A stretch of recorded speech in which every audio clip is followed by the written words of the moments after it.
आम चुनाव के बाद भारतीय जनता पार्टी की सरकार राजस्थान प्रदेश में ही नहीं, मध्य प्रदेश में भी बहुत भारी बहुमत से और छत्तीसगढ़ में भी भारतीय जनता पार्टी की सरकार बनी है। और डबल इंजन की सरकार कैसी होती है, क्या काम करती है, ये तो आने वाला समय बताएगा। पर मैं मेरे प्रतिपक्ष के माननीय सभी सदस्यों से पूछना चाहती हूँ कि आपने तो बहुत बढ़ चढ़ करके, अभी क्वेश्चन आवर चला, उसमें मोबाइल फ़ोन के वितरण की बात कही गई कि कितने बांटोगे कि नहीं बांटोगे। आपने अपना जो घोषणा पत्र था, उस घोषणा पत्र के कितने वादे आपने पूरे किए हैं, शायद उसको उठा करके देख लेते तो आप ये समझ पाते कि हमने क्या किया और क्या नहीं किया और कितना जनता को बेवकूफ़ बनाया।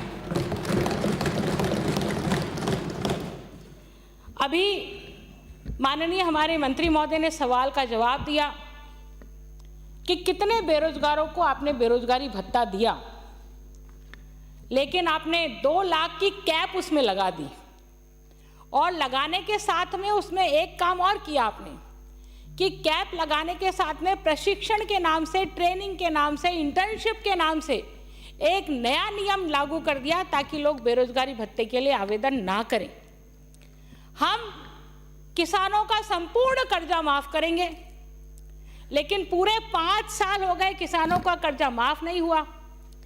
नेता प्रतिपक्ष महोदय, आप जब यहाँ बैठते थे तो आपकी भाषा क्या होती थी, आप वहाँ चले गए तो अब आपकी भाषा क्या हो गई।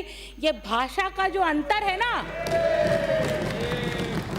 ये जो भाषा का अंतर है, वही आपको लेकर के डूबने वाला है। माननीय बैठे बैठे न बोले। हरिमोहन जी माननीय बहुत पुराने सदस्य हैं, मैं आपका सम्मान करती हूँ, लेकिन बीच में इंटरप्ट करेंगे तो मैं भूल जाऊंगी कि आप मेरे से पुराने सदस्य हैं। हाँ, तो माननीय अध्यक्ष महोदय, कल इस माननीय सदस्य, फिर आप लोग भी बोलोगे तो फिर इधर इंटरव्यू में कोई नहीं करे, जो बोल रहे हैं उनको बोलने दीजिए। ये माननीय, आप बोलने दीजिए, बैठिए। देखिए माननीय सदस्य, हर एक को बोलने के पूरा समय दूंगा, आप बोलिए। हाँ, मुझे आपने बहुत अच्छे से महसूस किया है, देखा है, जाना 20 सालों से, है ना, इसलिए जो मन में है वो जवाब पे है। मैं ऐसा नहीं करती हूँ कि मन में कुछ और है और जवाब पे कुछ और दिल से बोलती हूँ, भावना से बोलती हूँ, है ना। इसलिए मुझे आप प्लीज़, मुझे आप बाधा मत बने। इसलिए माननीय अध्यक्ष महोदय, सबसे पहले तो मैं संपूर्ण सदन को, संपूर्ण राजस्थान को, पूरे देश भर को इस बात की बधाई देना चाहती हूँ कि कल 500 वर्षों की उस लड़ाई के बाद में वो शुभ दिन आया है, वो महत्वपूर्ण दिन आया है, जिसमें सियावर रामचंद्र की अयोध्या में स्थापना हुई, प्राण प्रतिष्ठा हुई। जय श्री राम नहीं बोलेंगे, नहीं बोलेंगे, लेकिन कांग्रेस ने तो उस निमंत्रण पत्र को ही ठुकरा दिया जिस निमंत्रण पत्र में उनको बुलाया गया था। माननीय अध्यक्ष महोदय, आज मैं सिर्फ आइडियोलॉजी की बात करूंगी और कुछ बात नहीं करने वाली हूं। ये योजनाएं तो आइडियोलॉजी से बनती हैं और उसी धरातल पर हम काम करते हैं। माननीय अध्यक्ष महोदय, स्वतंत्रता संग्राम के समय जब हमने स्वतंत्रता संग्राम लड़ा, जब हमने स्वतंत्रता के लिए लड़ाई लड़ी, तब हमने बोला, मैंने, आपने नहीं बोला, मैं शब्द बहुत चुन चुन के बोलती हूँ, हमने, इसलिए कांग्रेस तो सिर्फ अपना ही बोलती है कि हमने ही लड़ी है, हमने अपने आप ही लड़ी है। कांग्रेस सिर्फ अपने आप को ही श्रेय देती है, जबकि ये मालूम नहीं है कि कांग्रेस की स्थापना तो ए ओ ह्यूम ने की थी, जो अंग्रेज अफसर था। हमारी नींव कहाँ है ये तो देख लो या उसको सुधार लो। अब तो समय आ गया, अब तो जागरण का अवसर आ गया, उसको ठीक कर लो, नहीं तो आप जनता से मिट जाओगे, खत्म हो जाओगे इस भारत देश से। हाँ, इसलिए माननीय सभापति अध्यक्ष महोदय, मैं निवेदन कर रही थी स्वतंत्रता संग्राम के आंदोलन का। ये स्वतंत्रता संग्राम का आंदोलन जिस मूल लक्ष्य को लेकर के लड़ा गया, वो मूल लक्ष्य था कि हम राम राज्य की स्थापना करेंगे। क्यों टीकाराम जी? यही था ना, इतिहास तो बदल नहीं सकते। आपने बहुत कोशिश करी, वामपंथियों से इतिहास लिखवाया, गलत इतिहास पढ़वाया, युवा पीढ़ी को बर्बाद किया, उसमें बौद्धिक रूप से उनके दिमागों में ये भरा गया। लेकिन इसके बावजूद भी भारत के कण कण में राम समाया हुआ है, कण कण में, कतरे कतरे में राम समाया हुआ है। इसलिए आप उसको मिटा नहीं सकते, खत्म नहीं कर सकते। मैं तो इतना ही पूछ रहा हूँ, कल से पहले भगवान राम नहीं थे क्या? कल से पहले नहीं थे? हाँ, आप तो बोल ही नहीं सकते इस बारे में। हाँ, राम तो आपके, देखिए, इसलिए मैं आपको कहती हूँ कि राम हमारे कण कण में बसाए हुए हैं, कण कण में बसे हैं, रोम रोम में बसे हैं। इसलिए राम राज्य की स्थापना, ये राम जी के राज्य की सिर्फ एक व्यक्ति के राज्य की स्थापना की बात नहीं है। हाँ, इसी पे, इसी ये जो मूल दस्तावेज बना है ना, वो इसी पे।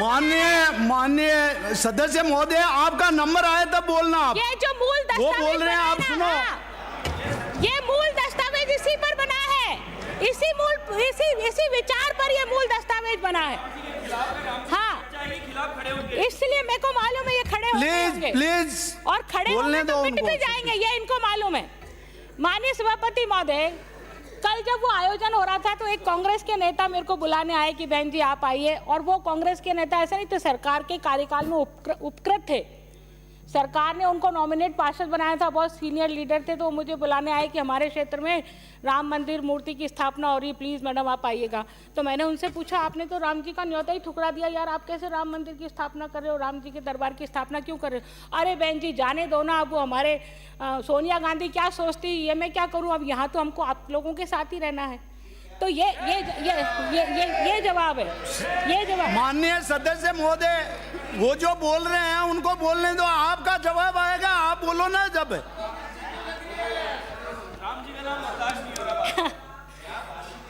हाँ, आप सदन के मेंबर नहीं है, उनका नाम यहाँ पे नहीं ले सकते, और आप अभिभाषण पे बोल रहे हैं, अभिभाषण पे देना, आपको रोके तब ना। सभापति जी, जो सदन का मेंबर नहीं है, बाहर का है, उसका नाम नहीं आ सकता। जो आप उसको एक्सपेंस जो कराइए। सदन का मेंबर नहीं है वो नाम काट देना। हाँ, और ये उसके बारे में ना बोले। आप अभिभाषण पे बोलिए ना। हाँ, चलिए मैं बोलती हूँ, मैं उसी में आ रही हूँ। माननीय सदस्य महोदय, जो सदन का मेंबर नहीं है उसका नाम ना पुकारे। माननीय सभापति महोदय, चलिए मैं बोलती हूँ, चलिए। तो भी शुरुआत है। हमारा सदस्य बोल रहे हैं, प्लीज मंत्री महोदय। मैंने तो इनकी बात की थी, इनकी सच्चाई बयां की थी कि नीचे क्या दर्द है लोगों में, समझो भाई, नहीं तो खत्म हो जाओगे। माननीय सभापति महोदय, क्या सोनिया जी को नेता नहीं मानते क्या आप? माननीय सभापति महोदय, मैं अपना विषय शुरू कर रही थी कि पिछले 5 साल की कांग्रेस की सरकार, राम राज्य क्यों बुरा लगता है, राम राज्य की भाव क्यों बुरा लगते हैं, कि विचार क्यों बुरे लगते हैं। एक उदाहरण देती हूं मैं माननीय सभापति महोदय। उदयपुर में कन्हैया कुमार की हत्या हुई।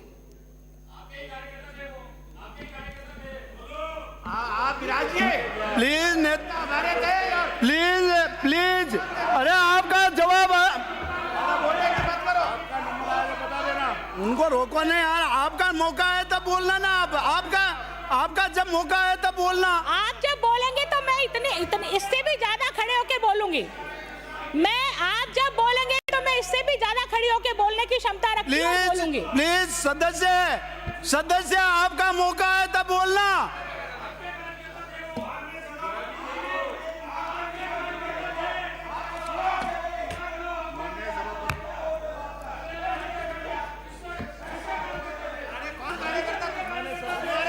अरे आपका नंबर आया तब बोलना।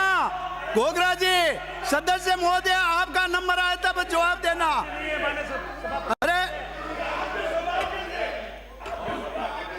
अरे इसलिए माननीय सभापति महोदय, इसलिए माननीय सभापति महोदय, जब अरे वो आपके कार्यकर्ता थे कि नहीं थे? सदस्य महोदय आप बैठिए। आपके कार्यकर्ता थे कि नहीं थे? बोले। आप बैठिए ना, आप बैठिए, आपके कार्यकर्ता थे? आप बैठिए, यहाँ आसन आप से दोनों परमिशन सर्टिफिकेट लेकर कौन थे बोलो। वो? पार्टी इसकी का जांच चल रही है। मफलर डाले हुए थे, सदस्य, उनके सदस्य फोटो महोदय, छपे हैं। सदस्य सदन में ऐसे प्लीज। मिसगाइड करना उचित नहीं है माननीय सदस्य। प्लीज प्लीज विराजिए विराजिए। तो बैठ जाओ, मैं बोल हाँ सदस्य बोलिए, अनीता जी माननीय बोलिए। सभापति महोदय, या तो आप हाउस को ऑर्डर में ले आइए तो हम बोल देंगे लगातार, हम रुकने वाले नहीं हैं। पर माननीय सभापति महोदय, मैं इतना बताना चाह रही हूँ कि राम राज्य की स्थापना के लिए आप इनके आप अपना भाषण बोलना ना, आप बार बार खड़े क्यों हो रहे हो? मुद्दा है ना, मुद्दा है, मुद्दा इसलिए है क्योंकि एक हिंदू की हत्या होती है प्लीज तो 5 सदस्य, लाख मुआवजा, कोई और ये एक इधर जो बोल रहे हैं ना मुसलमान की अनीता जी, हत्या कोई भी होती है खड़ा तो नहीं 50 होगा। लाख मुआवजा, ये अंतर है आपकी नीति में, ये आपकी व्यवस्था में अंतर है, और ये आपने अंतर किया इसलिए वहां सामने बैठे हैं आप इसलिए वहां सामने बैठे हैं आप, क्योंकि कन्हैयालाल हिंदू था और जयपुर में मरने वाला मुसलमान था। ऐसे चलाएंगे आप शासन?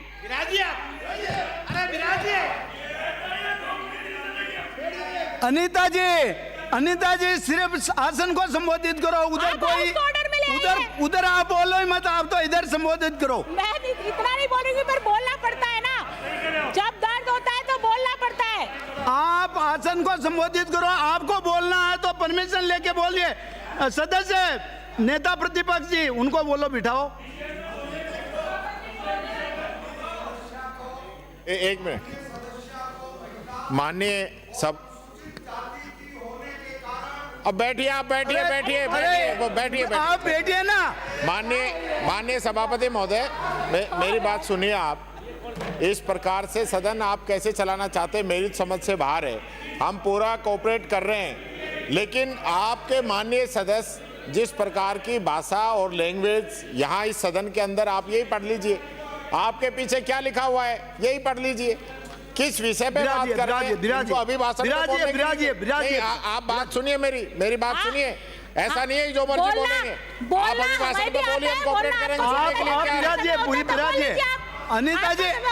अनीता जी आप इधर आमने सामने मत करो, आसन को संबोधित करके अपनी बात रखिए। माननीय सभापति महोदय, जब मैं बोल रही हूँ तो मैं किसी की भावनाओं को ठेस पहुंचाने का काम नहीं कर रही हूँ, परंतु आप बीच में बोलेंगे तो फिर ऐसा ही होगा, आप बीच में बोलेंगे तो ऐसा ही होगा। मैं निवेदन कर रही थी, मैं विचार पर बात करना चाह रही थी कि आपका विचार क्या है। आपका विचार है भारत को तोड़ो, टुकड़े टुकड़े गैंग, टुकड़े टुकड़े गैंग के आधार पर, इसलिए आपने राम को हटाया, राम के विचार को हटाया, क्योंकि आप टुकड़े टुकड़े भारत के करना चाहते थे। आपने किया टुकड़े टुकड़े भारत को, हिंदुस्तान और पाकिस्तान आपने किया। हाँ, तकलीफ है आपको। महोदय, आपका जब नंबर आया तब आप बात करना ना। हाँ, करेंगे बात, क्यों नहीं करेंगे। आपने टुकड़े टुकड़े गैंग को तकलीफ हो रही है। राम के नाम को नहीं लेना चाहते ना, कांग्रेस के सदस्य सुनना नहीं चाहते।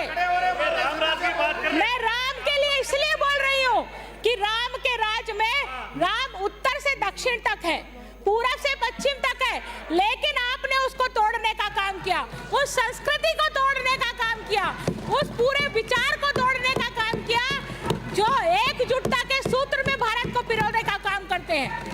और इसलिए आप राम को नहीं जानना चाहते, इसलिए आप राम को नहीं सुनना चाहते, इसलिए आप राम के विचार को जीना नहीं चाहते। आप संविधान के खिलाफ जा रहे हैं, आप संविधान के खिलाफ जा रहे हैं।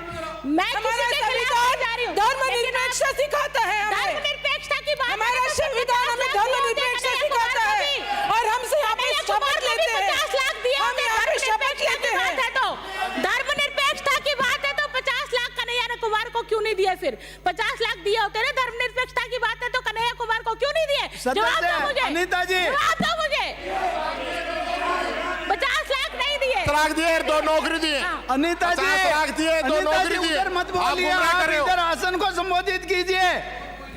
चलिए माननीय सभापति महोदय, मैं तो आपसे इतना निवेदन करना चाहती हूँ।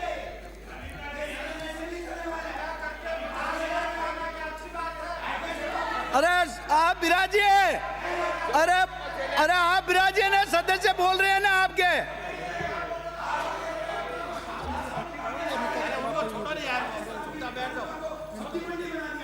आप सदस्य अनीता जी के अलावा कोई नहीं बोलेगा। बोलेंगे तो मेरे को कुछ न कुछ और निर्णय लेना पड़ेगा।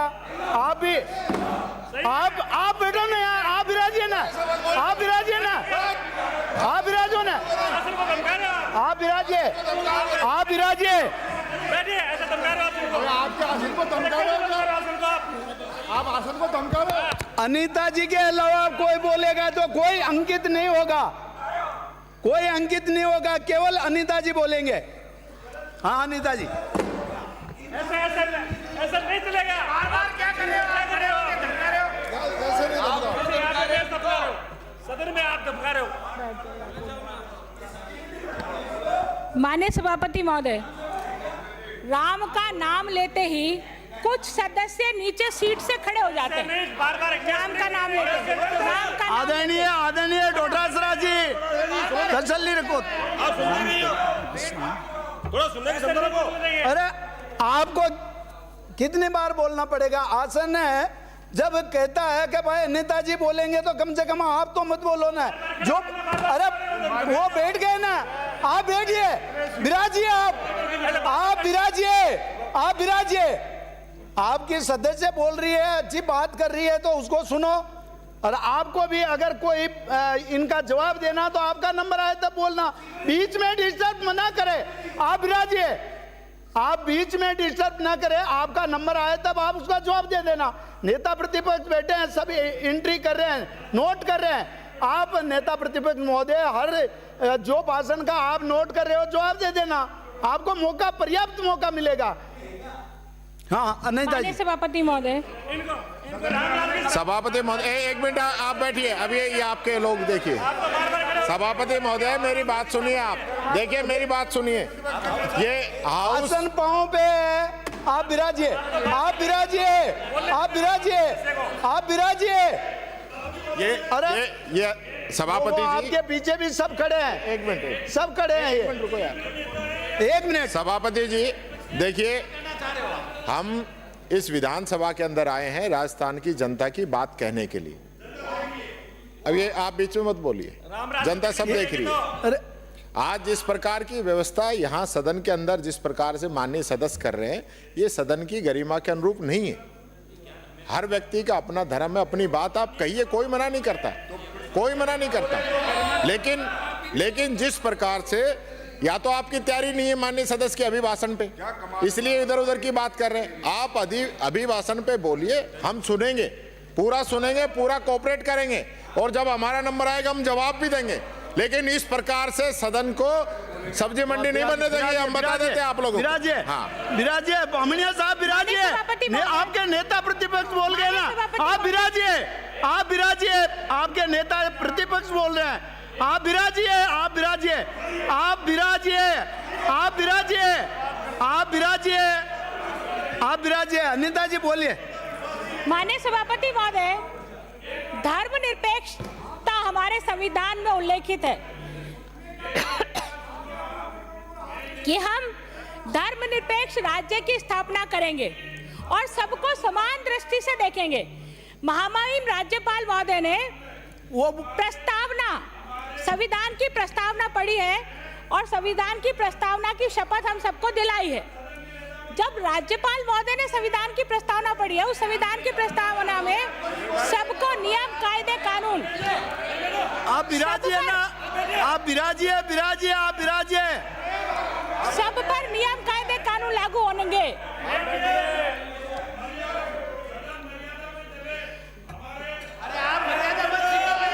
आप विराजिए, विराजिए, आप विराजिए।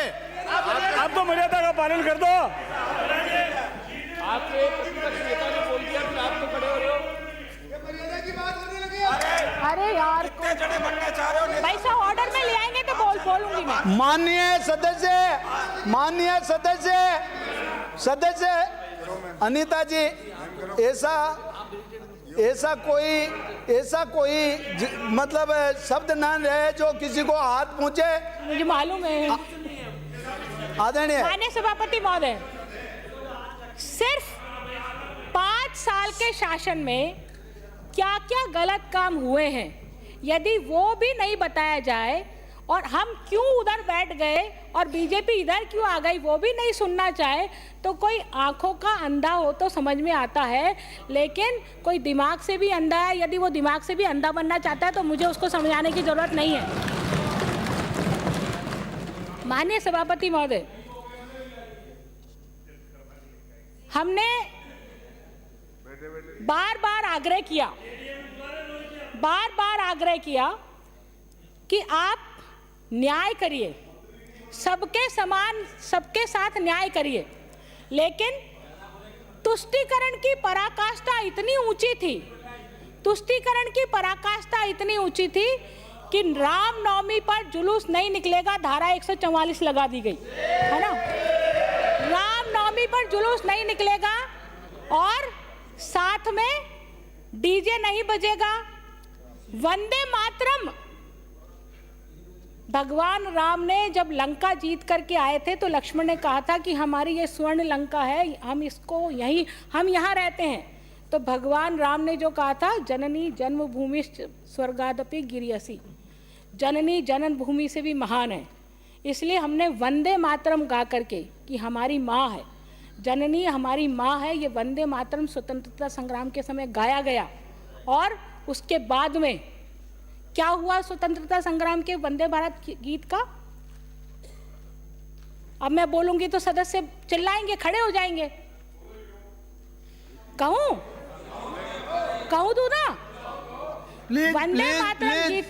आप तो मैं मंत्री हूँ, मेरी सरकार है तो मैं मंत्री हूँ, आपके जैसा नहीं है कि मुख्यमंत्री और उप मुख्यमंत्री 5 साल। माननीय सदस्य आसन को संबोधित करें। इसलिए माननीय सभापति महोदय, इसलिए ये बात कहनी पड़ रही है कि आपने इस देश में तुष्टीकरण के कारण से, आपने टुकड़े टुकड़े इस भारत के हो जाए इसके कारण से आपने जातिवाद का जहर इस देश में घोला, धर्म का जहर आपने इस देश में घोला। उस देश में जहाँ पर गंगा जमुनी तहजीब थी, वहाँ हमारे लोगों के मस्तिष्क में ये बात डाली गई शिक्षा के माध्यम से, है ना, उन विचारों के माध्यम से कि हम अपने को गौण समझे, तुच्छ समझे और हम विदेशों पर निर्भर रहे। नेहरू जी ने क्या किया था? यही किया था। फिर बोलेंगे कि नेहरू जी का नाम क्यों ले रहे हो? इतिहास तो बोल सकते हैं ना, इतिहास तो नहीं बोल सकते, इतिहास नहीं बता सकते। वंदे भारत गीत की पंक्तियां, जब वंदे भारत पूरा गाया जाता था तो उसकी पंक्तियां किसने कम कराई और क्यों कम कराई, क्या भावना थी उसके पीछे, क्या कारण था उसके पीछे, ये अपने इतिहास में जाके देखो तो आपको पता पड़ेगा। इसलिए माननीय सभापति महोदय, मैं इतना निवेदन करना चाहती हूँ कि भारतीय जनता पार्टी के शासन की स्थापना प्रदेश में हुई है। हर वो वर्ग जिसके कारण से कांग्रेस शासन में वो वर्ग पीड़ित रहा है, चाहे वो किसान हो, चाहे वो युवा हो, चाहे वो मजदूर हो, चाहे वो महिलाएं हों। महिलाओं के कितने केस, हर दिन हर मिनट 18 महिलाओं के साथ बलात्कार की घटनाएं होना, और यहाँ के कैबिनेट मंत्री जिसके पास दायित्व था वो ये कहता है कि ये मर्दों का प्रदेश है, और वहाँ की महिला मंत्री हंसती है जो वीरों की भूमि कहलाती है, जो प्रदेश, जो त्याग की भूमि कहलाती है, वहाँ पर एक कैबिनेट बहुत सीनियर अपने आप को कहने वाले मंत्री जी का ये बयान आता है, लेकिन कोई जवान बयान पर जवाब देने वाला नहीं होता है। और मुख्यमंत्री जी वहाँ जाकर के, उस तत्कालीन मुख्यमंत्री जी कहते हैं कि 54% महिलाएं जो है गलत केस दर्ज कराती है, 54% महिलाएं गलत केस दर्ज कराती है। शर्म करो। कौन, मुझे बताइए, इस राजस्थान में क्या है, इस हिंदुस्तान में महिला की अस्मिता सबसे बड़ा विषय है। महिला की अस्मिता, वो महिला अपनी अस्मिता की खिल्ली उड़ाएगी क्या केस दर्ज करा करके? संभ्रांत परिवार हो या किसी भी परिवार की महिलाएं हो, कभी कोई महिला इस प्रकार की बात को थाने लेकर के नहीं जाती है, ना ले जाके दर्ज कराती हैं। लेकिन इसके बावजूद भी मुख्यमंत्री जी का ये बयान पूरे प्रदेश की महिलाओं को शर्मसार करता है। इसीलिए उन महिलाओं ने वोट की चोट से कांग्रेस को वहां बिठाया है। माननीय सभापति महोदय, हम यदि इस प्रदेश की अर्थव्यवस्था की बात करें, जैसा महामहिम ने अपने उद्बोधन में कहा है, तो इस प्रदेश की अर्थव्यवस्था को पटरी पर लाने की बजाय उसको पटरी से उतारने का काम इस कांग्रेस की सरकार ने किया। और माननीय सदस्य माननीय सभापति महोदय, 15 लाख तो क्या, इस देश में माननीय प्रधानमंत्री नरेंद्र मोदी जी के कारण से जो आम महिला के चेहरे पर जो खुशी आई है, चाहे उसको जन जन का खाता खोल के आई हो, चाहे उसको प्रधानमंत्री आवास के नाते से आई हो, चाहे आयुष्मान भारत के नाते से आई हो, चाहे उज्ज्वला गैस के माध्यम से आई हो, हमने कैसे झूठ बोलने का काम किया। उज्ज्वला गैस की सब्सिडी को माननीय मुख्यमंत्री जी ने कैंपों में रजिस्टर्ड करा करके उनके डाटा लेकर के और वो देने का काम किया। आयुष्मान भारत योजना के पैसों को चिरंजीवी नाम दिया गया और चिरंजीवी नाम दे करके उसको नए नाम से अपनी वाहवाही लूटने का काम किया। लेकिन प्रदेश की जनता समझदार है। और आप इधर उनकी तरफ मत देखो मैडम, आसन की तरफ देखो आप सदस्य महोदय। इंदिरा रसोई का उल्लेख आया है, अच्छा किया मैं तो मेरे कागज में लिखा ही नहीं था, अच्छा हुआ उन्होंने नाम याद दिला दिया। माननीय सभापति महोदय, 2013 से 18 के बीच में भी मैं इस सदन की सदस्य थी और उस समय कुछ माननीय सदस्य वहाँ के भी उस समय में थे। उस समय वसुंधरा जी ने अन्नपूर्णा रसोई के नाम से रसोई चालू की, है ना, हाँ, अन्नपूर्णा रसोई के नाम से रसोई चालू की और उस रसोई को 4 साल तक कांग्रेस की सरकार ने बंद रखा, 4 साल तक बंद रखा।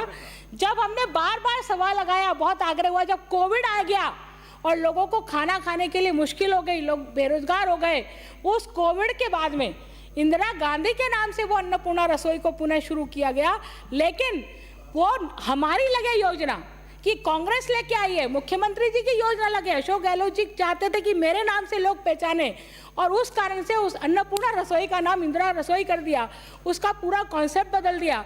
और उसका कारण ये रहा कि इतना भ्रष्टाचार उस इंदिरा रसोई में हुआ कि वहाँ कोने में जा कर के उनको स्थायी स्ट्रक्चर देने के नाते से ऐसी दूर दूर वो रसोइयाँ बन गई कि लोगों ने उसका लाभ नहीं उठा पाए और आज भी वो रसोई बंद होने के कगार पर है। ये इंदिरा रसोई का ये पूरा ब्यौरा है जो मैं आपको बता रही हूँ। माननीय सभापति महोदय, ना केवल महिलाएं बल्कि वो युवा जिसने इस सरकार को वोट देकर के चुना था, वो युवा चाहता था कि पारदर्शी तरीके से एग्जाम होंगे, लोगों को रोजगार मिलेगा, लोगों को नौकरियां मिलेंगी। लेकिन एक भर्ती परीक्षा नहीं, 2 भर्ती परीक्षा नहीं, 3 नहीं, 24 भर्ती परीक्षाओं के पेपर लीक हो जाना, पेपर आउट हो जाना। अभी तो राजीव गांधी मित्रों की बात कर रहे थे क्वेश्चन आवर में, माननीय साथीगण मेरे, ये राजीव गांधी स्टडी सर्किल के लोगों ने बाड़ी खेत को खाने लग गई थी। राजीव गांधी स्टडी सर्किल के लोगों ने ही उस 3rd ग्रेड टीचर शिक्षा की भर्ती के एग्जाम को लीक कर दिया, इन्हीं के लोगों ने लीक किया और 27 लाख से ज़्यादा लोग उस परीक्षा में बैठे थे और उस परीक्षा को पूरी तरह से फेल करने का काम किया। इनके लोग उन कारोबारियों से मिले हुए थे, उन माफियाओं गैंग से मिले हुए थे और उसके कारण से 24 भर्ती परीक्षा लीक हुई और करोड़ों बेरोजगार युवकों का सपना टूट गया और वो भर्ती परीक्षाएं पारदर्शी तरीके से नहीं हो पाई। तो युवाओं की बात करें तो भी यही स्थिति, महिलाओं की बात करें तो भी यही स्थिति, किसानों की बात करें तो भी यही स्थिति। और यदि ये टीकाराम जूली जी नेता प्रतिपक्ष बन करके बैठे हैं, है ना, श्रमिक योजनाओं का जब हम सवाल पूछते थे कि आप बेटियों को कब दोगे, मजदूरों की बेटियों को कब दोगे, तो हम देंगे। पूरे 5 साल निकल गए लेकिन इन्होंने एक योजना का लाभ उन बेटियों को न दिया, न मजदूरों को दिया और इस कारण से वो प्रदेश के मजदूर वर्ग का भी वही हाल हुआ जो ये कांग्रेस की सरकार करना चाहती थी। माननीय सभापति महोदय, जब प्रदेश में कांग्रेस की सरकारें बनी हैं, उस समय कांग्रेस ने सिर्फ भाई भतीजावाद और तुष्टीकरण की नीति को अपने सर्वाधिक महत्व दिया है। तुष्टीकरण की नीति के साथ साथ इनका राष्ट्रीय विचार भी है कि इस पूरे भारत के वैचारिक आंदोलन को कैसे रोका जाए, भारत के विचार को कैसे दबाया जाए, भारत के विचार को कैसे कुंठित किया जाए और धर्मनिरपेक्षता के रूप में उनको मस्तिष्कों में कैसे भरा जाए, कैसे डाला जाए। इसलिए मैं सिर्फ इतना निवेदन करती हूँ आपसे कि जो नई सरकार बनी है वो निश्चित रूप से इस प्रदेश में सभी वर्गों के लिए समान रूप से कार्य करने के लिए संकल्पबद्ध है, और ना केवल संकल्पबद्ध है बल्कि आर्थिक दृष्टि से, सामाजिक दृष्टि से सबके लिए समान नियम हो, सबके लिए समान कार्य हो और सब समानता से आगे बढ़े। महिलाएं हों, चाहे बच्चे हों, चाहे सरकारी कर्मचारी हों, उन सबको एक साथ न्याय मिले। ये कार्य भारतीय जनता पार्टी के शासन में होने वाला है। इसलिए मैं राज्यपाल महामहिम राज्यपाल महोदय के अभिभाषण पर इतना ही धन्यवाद देते हुए अपनी बात को पूरा करती हूँ। बहुत बहुत धन्यवाद। माननीय बाबू सिंह जी राठौड़ साहब, बिराजिए माननीय सदस्य। आप जो ये तुष्टीकरण की बात करते हैं ना, माननीय और सदस्य, वंदे मातरम कांग्रेस पार्टी में 1885 से कभी नहीं हुआ। संसद भी कोई कार्यक्रम हुआ है? बस हो गई, चापलूसी हो गई, वोट हो गई, चापलूसी कमीशन ने देख लिया, आपको पद दिलवाएंगे। बैठिए, वोट हो गई, चापलूसी। बैठिए, वंदे मातरम देना चाहूंगा। जब अवसर है वंदे मातरम की शुरुआत मातरम की 4 पंक्तियां। आप माननीय सदस्य, हम सब राजस्थान सरकार की अपेक्षा है और हम सबका दायित्व है कि हम एक अच्छा संदेश अपने पूरे प्रदेश को दे सके। पर जिस तरीके का जो वातावरण यहाँ देखने में आ रहा है, निश्चित रूप से शोभायमान नहीं होता है। मेरा आपसे निवेदन है, जब इनका अवसर हो तब ये बोलें, जब आपका अवसर हो तब आप अपना वक्तव्य दें। माननीय सभापति महोदय, मैं आपकी अनुमति से उक्त प्रस्ताव का अनुमोदन करता हूं। माननीय सभापति महोदय, सबसे पहले तो मैं